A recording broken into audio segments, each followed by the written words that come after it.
I knew Parker. What was that? I knew Parker was sick yesterday and today, so Oh, bummer. hopefully Haley, her other daughter, doesn't get it. Oh, Brooklyn's got a cough, so I hear her. Stuff we don't. Dylan was sick yesterday, like had the runs, tired, fell asleep at 5:30, low grade fever. But we are almost 100% confident now after tasting his pizza that his pizza from Pizza Ranch, which normally is gluten-free, we're 99% sure it wasn't gluten-free. So he was gluten. Which typically, like, and he took like 2 bites and it's like, this doesn't taste right. And we're like, well, just don't eat anymore if you don't like it. But if he would have eaten the whole piece of pizza, he probably would have thrown up.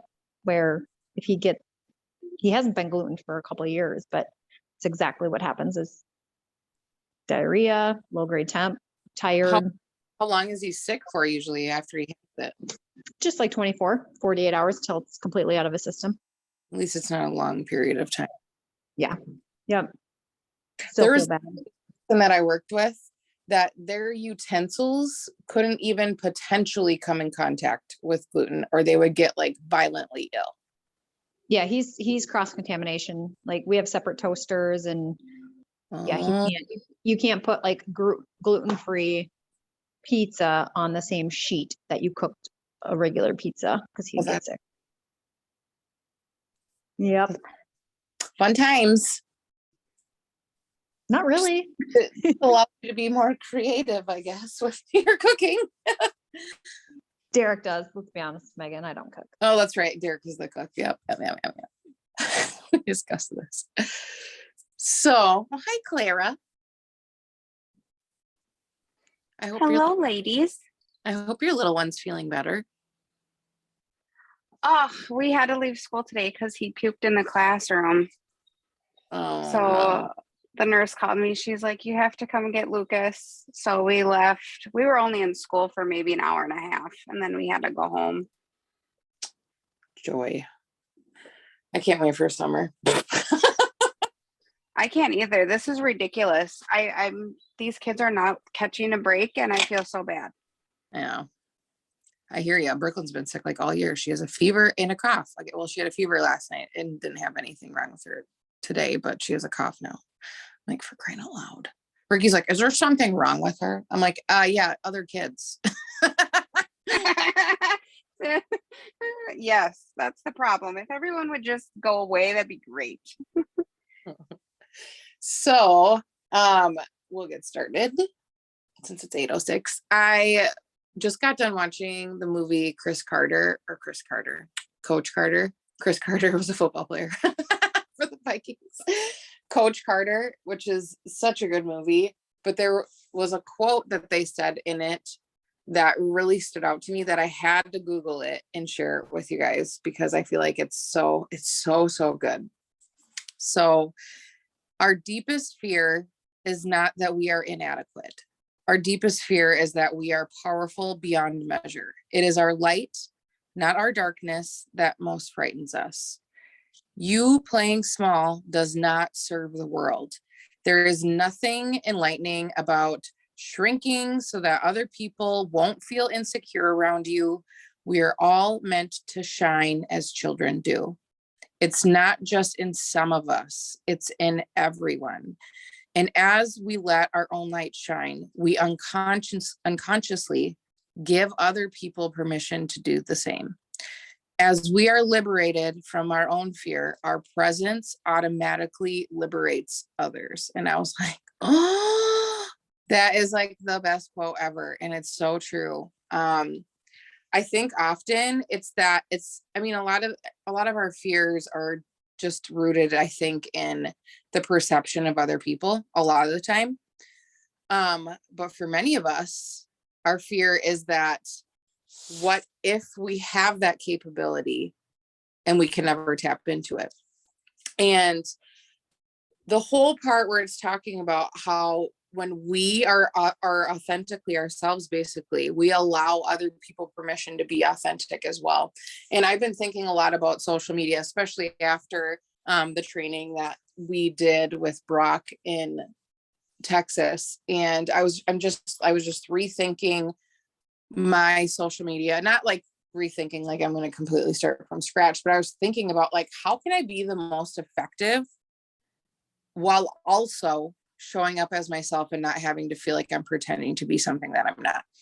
And I was taking a moment to scroll through some reels because I want to get into doing more reels if I can. And I was scrolling through reels and I was like, all of these are the same.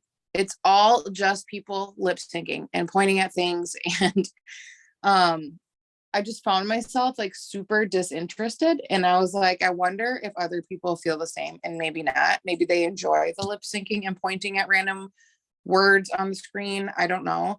But for me, I was thinking about like, what is it that I look for? And I kind of wanted to talk about showing up on social media because I feel like that's a really important aspect of our business. And like, how do we translate that over? And I think that, shoot, I totally lost my train of thought. So I was talking about how like, if you're pointing and saying, oh, I was thinking about, why do I come on social media? Like outside of me working my business, like if I'm leisurely coming onto social media, whether that's Instagram, Facebook, or TikTok, like what is the reason why I'm coming on there? And like, why do I stay on? It's because I'm getting information. That's usually for me anyways, or to be entertained in some fashion. But usually I appreciate the accounts that give me information. Like the ones that I follow, it's not a bunch of pointing and singing and dancing. The people that I follow are ones that give me information on a specific topic that I really want to know about. And so I was thinking like, I need to be that person for other people. And you might think when you're looking across the scope of social media that there's so many people and everybody's doing the same thing. But just as this quote says, we have a separate light that needs to shine. That's different from everybody else. Cause like maybe that other person that might have like 100,000 followers or 10,000 or 5,000 or whatever, maybe they have all those followers, but there's people that need you to deliver your message the way that you deliver it. Like they don't resonate with other people. They would resonate with you more. And I just thought like, we need to stop pretending to be like other people and just show up authentically as ourselves, because when we do that, we allow other people permission to show up as themselves.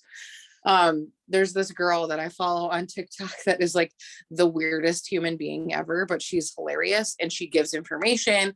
And there are so many people when I go in to read the comments on her videos that are like, I appreciate that, like, you're just yourself. Like, how can you just be confident like that and not self-conscious or whatever? And I was like, that is so sad that people feel like they have to shove down the person that they are because they're worried that they're going to be too weird or people won't like them or maybe people won't follow them. And when actually there are 7.6 billion people on this earth. Now, granted, obviously all of them do not have Facebook, TikTok, and Instagram, but there's probably about 3 billion people that do, which is a lot. And people within that space need you to show up as yourself, not trying to be like anybody else, not trying to like just sell them something, but to be a person that is like them, maybe just by being yourself, or that they can relate to, or that is providing them with information or something along those lines. And I think often when we get all this conflicting information from all these different people about how you show up on social media, it gets super confusing because you're like, how do I show up? Like, do I just talk about Thrive or don't I? Or do I, like, how do I show up as me, but also not feel, but also be selling, but also not be super slimy? It's like, it's a weird line that you have to dance on. And I think when you come from a place of service, and if you're doing something right now, I just want to say, first of all, if you're showing up on social media and it's working, like, obviously don't change anything, because why reinvent the wheel, right? But if you're wanting to branch out and you're wanting to create that tree, like I don't know if you guys were on the Zoom last weekend, but I talked about how Brock discussed the tree, and it was such like an eye opener for me. Like, everyone wants to talk about all these different things and they're creating all these branches, and instead of becoming this big tree with a solid trunk, you're becoming like a little bush because you have all these tiny little branches and you're constantly branching out and talking about random things all the time instead of really focusing on one specific topic that you want to help people with and being the trunk. And then later on, you can branch out. We're just doing all these other things and we're just this little stubby bush. I just thought that was such a good illustration of it. And it's so true. But I think when we're getting all this information, it's really hard to understand where we're supposed to go. And then what often happens is you are like shifting all the time. You're like trying this one thing this one time, and then you're trying this other thing for a period of time, and then you're shifting back to that. And I'm speaking from personal experience as well.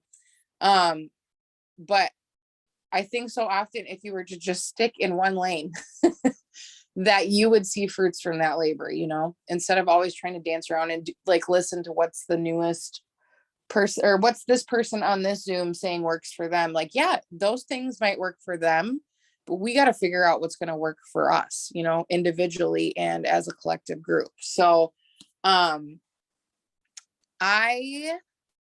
if you guys want help, I kind of helped to, Clara, so I want to kind of I don't know if you're able to talk, but when we were discussing kind of like what that one night, I think we were in the bedroom, that sounds awful. We were in the hotel room. We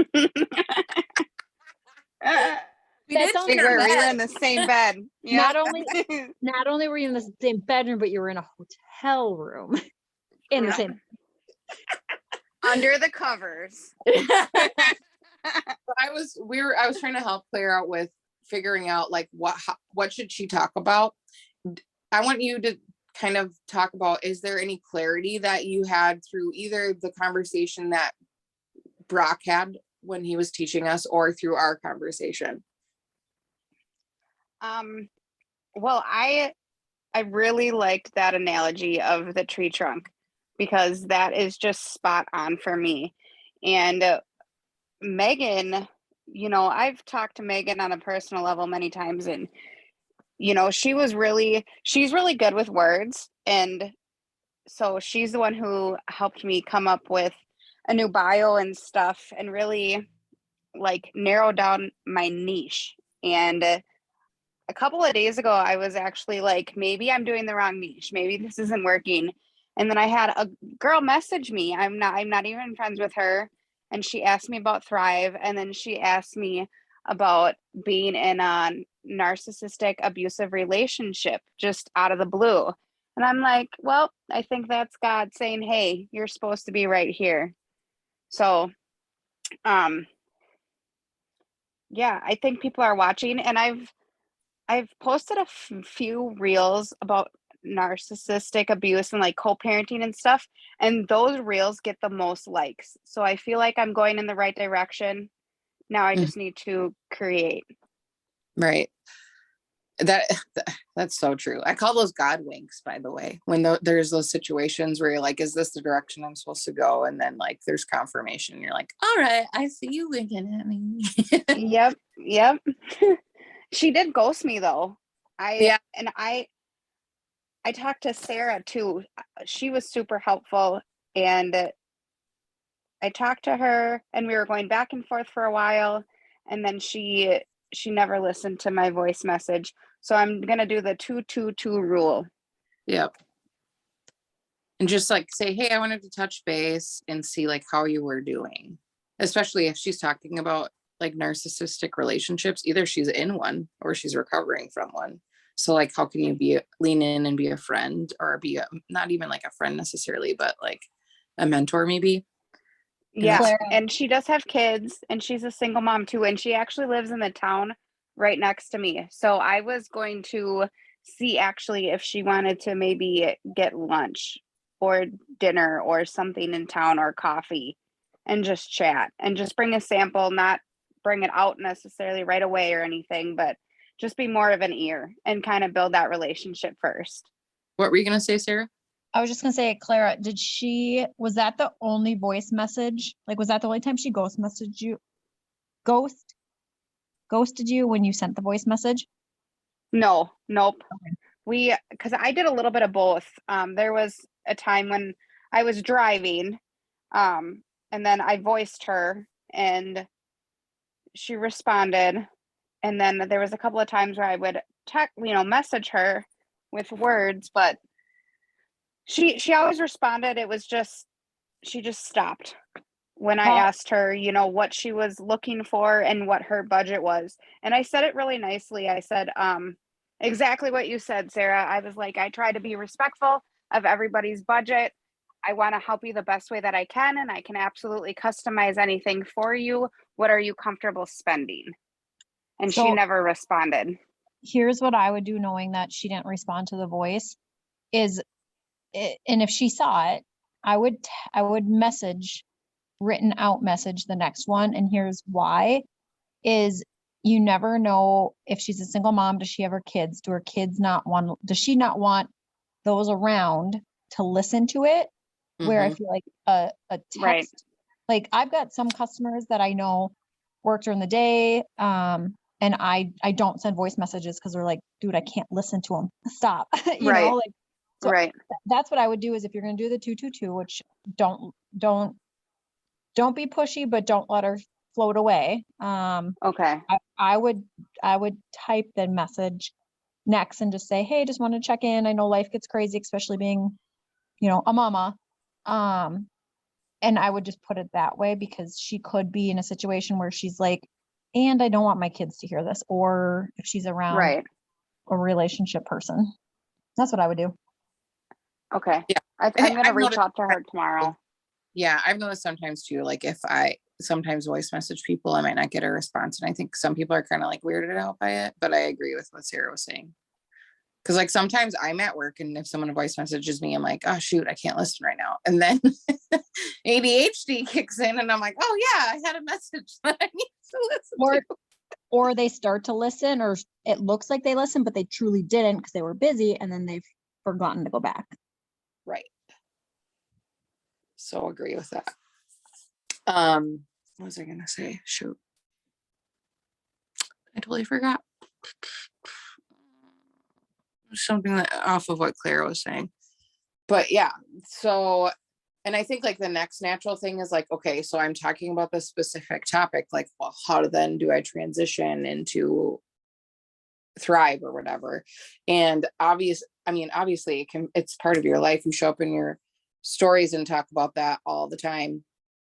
But I think it's important that you're not just showing the like capsules, like you're not just showing a picture, but you're actually speaking about the things and making sure that it ties in some way. I think if you're just showing pictures all the time, people might not understand. They're like, just like, oh, okay.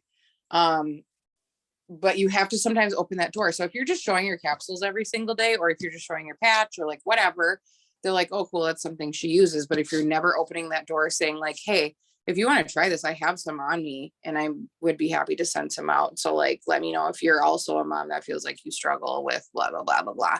And then like put up a poll or something like that, because it's one thing to like just show that you're actually actively using a product, but you have to actively open the door for them to know that this is something that you have available that they can use as well, and how it's going to benefit them too within that niche. So if you're somebody that helps other single moms that are overcoming narcissistic abuse, you can talk about like, it was really important for me when I came out of that relationship to take care of myself. And one of the first steps, what? Can I please get my pajamas? Yeah, you can get your pajamas. Nancy, very sneaky. Say, hey, girls. Just say, hey, girls. No, you got to say it. They can't see you. Hi, Brooklyn. Are you ready Hi, for bed? Brooklyn. Being all shy. She's like, but it just depends on what your specific topic is. Obviously, like something that was important for me coming out of a narcissistic relationship was taking care of me first, because I was so focused on this other person for so long. So one of the ways that I had to do that was making sure that I was taking care of my health. And so I started taking these, and this is what I noticed, and it also helped me show up better for my kids and also like any way you want to put that, but I thought that would just be a good example for you specifically, Clara. But if you guys want help with creating what your bio should sound like, to give not only your audience an idea, especially if you're showing up on Instagram, I feel like that's so important. Facebook is a whole nother animal. I feel like you can show up totally different. I feel like I can be a little more spammy on Facebook for some reason, because that's just like how it is. Not spammy necessarily, but I can be very blunt and post about that sort of thing because I've built that around that. But Instagram, I feel like there's so many people that are on there, and that they're looking for a very specific type of account to follow that relates to them. They're not just looking at every single person that's doing the exact same thing. And so that's why the two are so different. Oh, you're gonna wear that? They said hi to you. Did you hear them? Yeah. Say goodnight. Good night. She's so funny. But if you want help with like drafting what your bio is, so not only do the people that are visiting your page understand what is the type of content you're going to post, but also it gives you direction. Anytime you're about to post something, you can read your bio and say, does it relate to that? And if it doesn't relate to that, I probably wouldn't post it. And it might be something that you can talk about in your stories instead. So if you need help with that, reach out to me, because I'd be happy to specifically create them with you guys individually, so you have an idea of where you can go. But like today, for instance, I posted one where I was talking in my video, which I'm going to try to do a lot more of, because I think Brock said that that's what's coming, is that a lot more people are looking for what's the word that he said, like original content, like original sound bites, which means you're speaking directly to the people instead of just like dancing to a song or pointing. Here's the thing too that I've noticed, like in the evolution of TikTok that I've been on since 2020. When I joined in 2020, it was a lot of like these campy dances and like trending songs and stuff like that. And then it almost like morphed into this space where you get really niched down with a group of people that, I mean, I see other things that aren't related to obviously the content that I post on TikTok, but it's really narrowed down, and people are doing a lot more, like they screen share, they share articles, they talk, they speak to people, they duet other ones and give their input. Like it's a lot more community based, where it's like you're actually talking back and forth and creating a community. And that was the whole intention behind social media in the first place, was creating a community. If you think back to when Facebook started, it was only college kids. Only college kids with a college email could actually have a Facebook, which is funny. So it was very niche down, and they just wanted to create a community for college kids to come together. And then it became this huge thing that blew up, and now grandmas are on it, and aunts and uncles and moms and dads and whatever, and kids and all the stuff. But that doesn't mean that their vision for it changed. So that's how the algorithm works, is it's going to show you things that you like. And if you're constantly posting things that are all over the place, the algorithm's like, well, I don't know what to do here, because you're really giving me a lot to work with. But if you're very focused on a specific group and the things that you're posting are very consistent, it's going to work out in your favor, but you've got to stay with it. And I know sometimes it's really hard when you're not seeing a ton of maybe like conversion to followers right away, or conversion to like likes or comments or things like that. But you just got to stay consistent with it and start building with that, and build that credibility that once someone visits your page, when they see you do a reel or whatever, and they visit your page and your first 9 cubes, little squares, relate to a specific topic that can help them, you will see a lot more growth. So I don't want to keep you guys past 8:30, because we have lives and kids and crazy schedules and stuff like that. So I just kind of wanted to make this about like really focusing in on social media and how you can really show up authentically as yourself, serve other people, and have it convert for you in your business. So that quote was huge. I'm going to share it on our team chat, because I thought it was such a good quote, and it was eye-opening for me. Anything anyone wants to add, questions, comments, concerns, yada, yada. I have, well, it's kind of a comment, but is that, do you remember when Brock was talking about doing that like 1 second video? Is that Yep. still a thing? I would try it and see. Okay, because I remember I did it that night in Texas and I got good views. I haven't done it since though. Yep.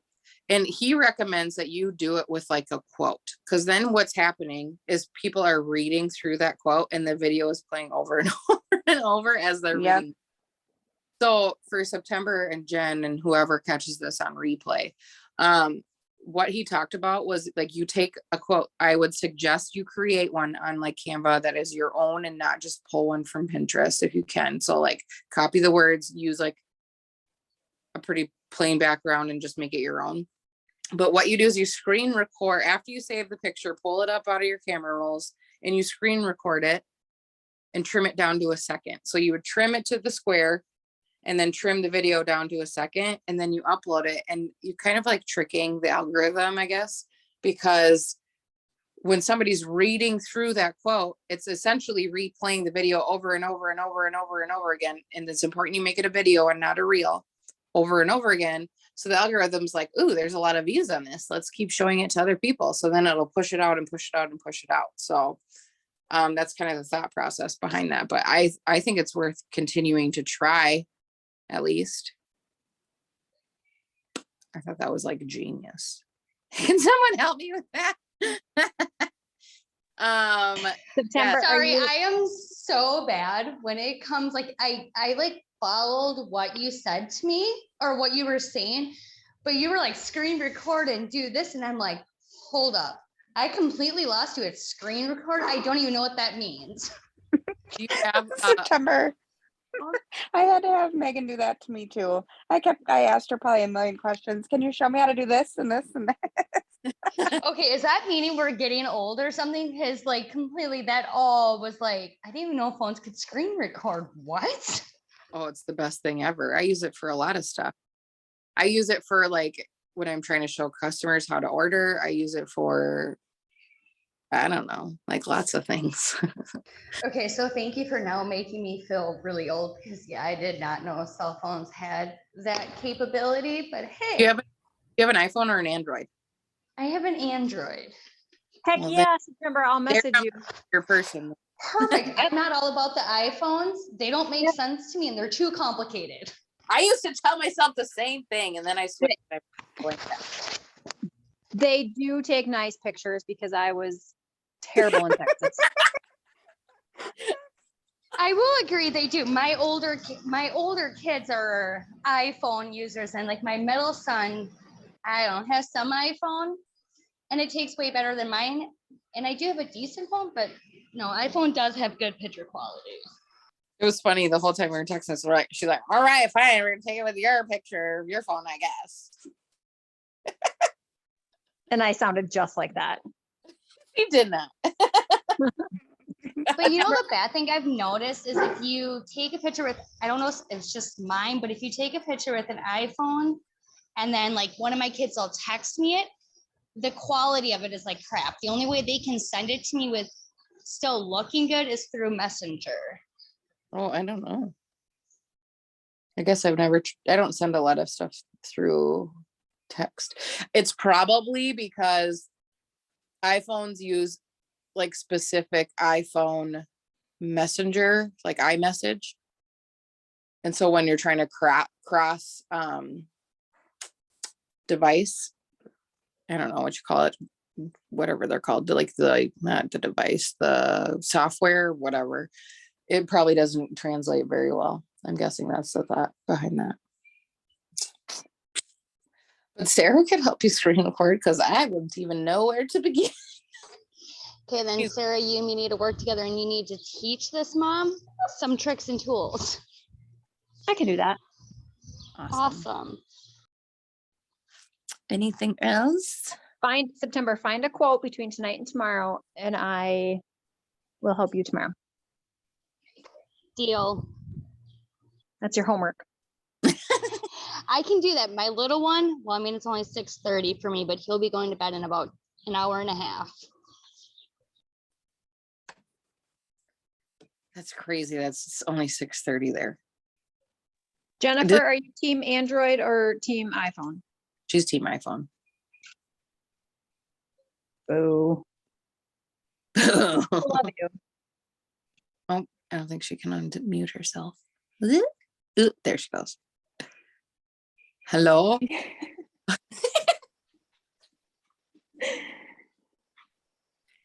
Hello, are you there? Yep, I'm there. Okay, what was your question? What time is it here? No, she asked if you're team iPhone or team Android. Oh, I'm an iPhone, and what just happened doesn't sound very good for iPhones. I apologize because my phone is acting up and it's not working very well. My calls dropped like 4 or 5 times during this. Funny. I know, I'm watching your But I really trying to unmute your the picture quality is it might just be your internet. there. It also could be my internet. It could be. It's not the best. Oh, now I'm back on the Wi-Fi. I think that's what's happening. Is I went too far away from the internet. But I like it. The picture quality is really, really good. And I think I have the 11. I usually keep phones for a very, very long time, and I never get a new phone until the old one really starts to break down. So like I had paid my old phone off. I have a 7. Oh my- And then I went to this 11. I think I have the 11 too. Like it. I really like it. It's a nice little phone. It gets done what I need. Although I will say Dude. I'm terrible. I'm lacking in all of my business. So I'm glad we're doing the Zooms and everything because it's like really helping me get back into it. So I'm really excited about it. So your homework is by tomorrow, find a quote and send it to me. And I'll help you with Ooh, it. okay. Thank That you. Okay, cool. That relates to I your don't know net. how to trim my Oh. niche. Yeah, I don't know how to trim on an iPhone. I'll show you. I'll screen record me.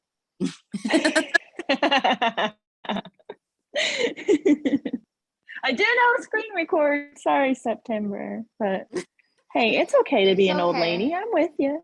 Yeah, I guess I'm just old. And I mean, I mean, older kids. I guess I could have probably asked them. I'm pretty sure my 19 or my 17-year-old knows how to do it, but I'll just sit and be old in my little box and live in the desert. Just go to your kids with glasses and like push them up and then hand them your phone and you're like, how do I use this thing? I've done that. I'm like, help me. 'Cause I don't know, my phone was doing something and I'm like, I'm so lost. And then my kids were like, click, click. They're like, Mom, that was all you had to do. I'm like, oh, I'm gonna leave now and just sit and be old. I'll leave now. Pretty much. At least I have a little one that still doesn't know everything. So it makes me feel a little bit better. At least Right, I don't think he got knows that much, one but I'm out. That's funny. All right, ladies, we'll wrap it up. I am going to stop recording.